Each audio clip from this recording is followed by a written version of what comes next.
Hello, my dearest entrepreneur friends. Welcome back to the Omni-Channel podcast. Or if you're catching this one on YouTube, welcome. Today, we are going to talk about approach because I'm in a season of talking about approach. I am launching a program called The Art of the Approach. So don't mind me here that our conversations this month mainly revolve around approach. I have been having conversations with entrepreneurs because why not? That's what we do. And one of the things that I have observed through these conversations is their relationship with approaching. And I think because most of us are experiencing bad approaches, either it's through someone copy pasting us a message on Facebook, or a cold email, or someone is trying to just get our attention through commenting under our post saying, I sent you a DM, just to get our attention. Like that's what it feels. So it feels like just people constantly trying to get our attention. People are constantly trying to sell us their stuff. People are constantly being transactional to us. And therefore, when it comes to our business, if you have a little bit of sensitivity to what's going on, it feels as though this is not the game I want to play. Many entrepreneurs, including myself, but naturally we resorted to pivot out of this race of attention economy, of look at me, respond to me, see how cool the things that I'm doing. When the environment gets noisy, most people try to be even more polarizing, to get even more attention. And to someone like me and the type of people I'm more in the intuitive entrepreneur realm, this can feel like, okay, that's cool. If that's the game, I don't want to play naturally, right? Because what you see is like, I have to be loud, I have to amplify, I have to be visible. This is the game. And if I don't do that, no one will care and I will be poor and no one will buy from me. And therefore, the kind of strategies that we all come up is different. For me, podcast is a strategy in terms of it aligns with who I am. It aligns with my expressions. It aligns with courage, which is my pillar of existence and growth. And because of that, to me, podcast is an opportunity to grow, to express, and to be courageous, to ask people to come and share their insight. That it aligns perfectly with my core. But on a strategic level, podcast to me allows me to new audiences through the person I'm talking to because they have their own, I have mine, and we can cross-pollinate. And so it works for me from a core level because it aligns with my values, but also it works with me on a strategic level. So that was my pivot, right? That I couldn't just do a look at me type of attention economy. So I was naturally pivoting to podcasting myself. And I see entrepreneurs like me, different approaches. Like some of us, what we are thinking is, okay, I don't want to do this. Like I don't want to cold DM people. I don't want to annoy people. I don't want to do any of that. So naturally, I'm going to find a way to me that is okay. And some of us, we just want like, okay, let me just build my social media really strong. Let me post value. Let me show up. And in a way, people will come to me naturally. So I don't have to bottling down, right? So in a way that makes perfect sense. And that is actually a good strategy. The thing is with that though, is still you don't have a lot of control over when that's going to happen. And in some ways, it's a long-term game, right? Like unless you're inviting people all the time, which you can do it. I mean, you're cultivating audiences, you're inviting people, or you have opportunities for them. That makes sense. That will still be okay. But if you are just thinking about, okay, if I create opportunities, that's annoying. So I'm trying to do it sideways. Well, that still works, but it will take time. And I think that was the conundrum of mine as well. Because I was thinking to myself, like, okay, I'm just going to show up. And this whole asking people for things or creating invitations, that's how I'm reframing it in my head. Like I'm creating invitations. I naturally would have avoided that, but unfortunately, I couldn't because I had a podcast in which I needed to have guests that I wanted to talk to. And even though I have a lot of solo episodes, I do believe that, first of all, I love talking to people I'm interested in. I'm curious about understanding how other people think. And because of that, and I have an outlet in which we can conversate and I can just pick their brains, to me, that's perfect storm. So I could not just resort in being the passive player. I had to learn how to invite people. I had to. I couldn't just be nice and pretty and be like, hey guys, I have this going on, please buy.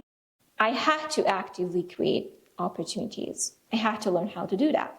And because I have experienced all the ways that it's not good, and it didn't feel good for me, because I have experienced, I have also made all those mistakes as well. Like my first job was to cold call people. I was inside sales specialist. I was cold calling people. I was campaign managing. Because of that, I know how to annoy people. I know that I've done it. And I also had a software that was reaching out to people on Facebook and starting conversations and starting questions. I've done that too. So I know all the ways and I've done all the ways that are annoying people. And I've also received the ways that are annoying people. So I know what annoying looks like. So I know I don't want to do that. So I had to kind of find my way that is not annoying anyone and it feels good for me. Plus, it's an invitation and an approach that isn't a nuisance and potentially people don't ignore. Because if you think about it, and if you think about anyone in terms of a guest who is an author, who is doing important work, if you think about that, like these people get approached all the time. So you would really have to think about, okay, what would be approaching them looking like, okay? And I kind of had to experiment. So I've done all the wrong ways. Then to realize this was not good, to then think, okay, what are the right ways? And one of the biggest things I learned, and I'm going to share this with you in this video, and we will go deeper in this. This is going to be ground zero because I want to cover ground zero. If you guys want to come to a program called The Art of the Approach, I might as well tell you ground zero opportunity generating, even though that's not at all the entire program arc. You will see why. But ground zero opportunity generating is something I had to learn because without it, I would have not been able to have anyone say yes to me. I couldn't have done that, so I've done it. I had to learn. I did all the bad ways, so I learned the good ways. So the basic mindset here is that Jay Abraham, I'm quoting you, the mindset of the deal maker is always to bring greater value to the other side. That's the baseline thought that I had. And I remember catching it in digging it in one of his old transcripts from 1998 or something and be like, this is it. And so long as I frame an opportunity with an invitation that is letting them know that I'm here to help them, to serve them, to create something, to even co-create something of value, from that point on, it never felt like I sold them anything anymore. It never felt like I'm hierarchically lower. It always felt like we are eye level. And I love that.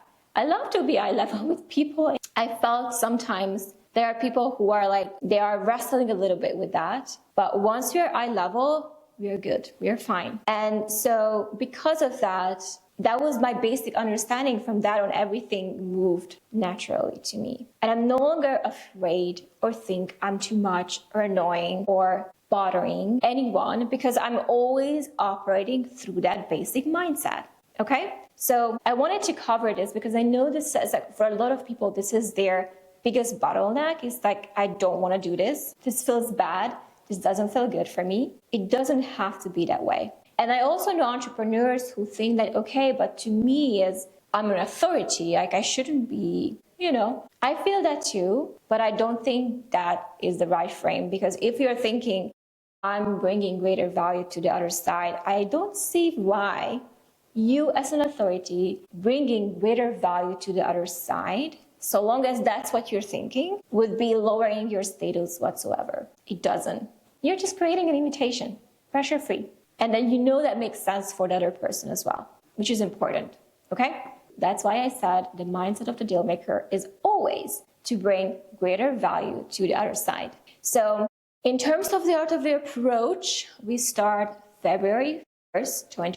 This program is going to be delivered inside of a private community So once you register for the program, you will receive an email that will lead you to the private group where I'm going to deliver the program live. If you cannot make it live, it's okay. The recordings will forever remain inside of this community. So you don't have to worry about if it's timing issue, if it's you can't make it or you don't have time to consume all the content at once, that's okay. So you will have everything inside of the community, inside of the private Facebook group. And this is an evolving program. So for now, I have mapped out the 4 modules of the Art of the Approach. In Ground Zero, we'll do quick baseline opportunities so we can move on to the long-term game, which is the mastery of the whole thing. That is the heavier and the harder part of the Art of the Approach. I love to focus on that more because to me, that's where real self-mastery is. And it will make sense once you guys are there. But that's all you have to know. If there are new modules inside of the Art of the Approach, you will have access to it instantly. Since it's an evolving program, it means that later when our new evolutions or thoughts were coming through, you will get access to it. Even if I run this program the next year, you guys are getting access to it, okay? And this will keep evoluting as I'm evoluting and learning and deepening my understanding of the Art of the Approach. This Art of the Approach is actually a module inside of the bigger body of work called Human to Human, which is something I'm building out right now. Thank you so much for watching and listening. Bye, guys.